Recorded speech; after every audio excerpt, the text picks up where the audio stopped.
Hello, Martin Baker here from Baker's Garden Buildings. I'm over in Pulborough in West Sussex. Wanted to show you this fantastic little compact office, custom-made offices that we now offer alongside the J offices, which are much more fixed in their size and design.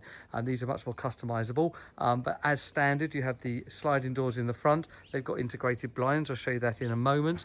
MTX cladding to the right and front, EPDM roof, fanlight windows, you can see, and the 10-year guarantee on this building, and works really lovely. So it's only 2.4 meters wide, 1.8 meters deep. That's an old school 8x6, and inside you can see that just works perfectly. So I come back as a one-man office or one-person office.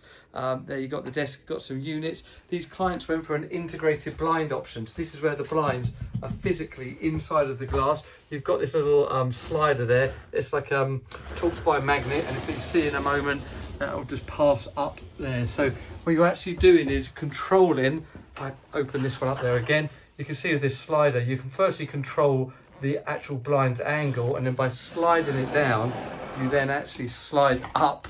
You can see that there, slide up the blinds. It's a really nice option because you haven't got to clean the blinds ever. Looks really professional, and because they're inside of that unit, so they never get dusty. And also a sealed unit, so just a normal double glazed unit with those blinds inside. Even look really tidy in the up position. The slider sits behind this kind of coloured, dark grey coloured runner there. So they used to be white only, but now they've done that. So a really nice option. So yeah, that small garden office. We've got the electrics running in there. We've got internet and a Wi-Fi zone. Plus, we've also added a telephone line in there, so the whole business can now run from this. And they've actually stopped renting a property in town and now working fully from home. If this kind of garden room or garden office is of interest, please let us know, and please like, subscribe and share our projects with all your friends and family, because we really do appreciate getting the word out there. Thank you.